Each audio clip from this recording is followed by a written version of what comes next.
explain ko lang ha. Ganito yun eh. Minsan, sabi niya sa akin, sandali na lang. Akala ko naman ay sigurado na ako. Handa kong tanggapin. Di ko alintana, kahit lahat ay mawala na. Handa akong masaktan kung kapalit ng may malaya.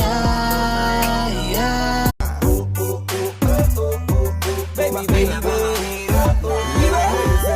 pwede bang ako na muna ang lalapit sa'yo?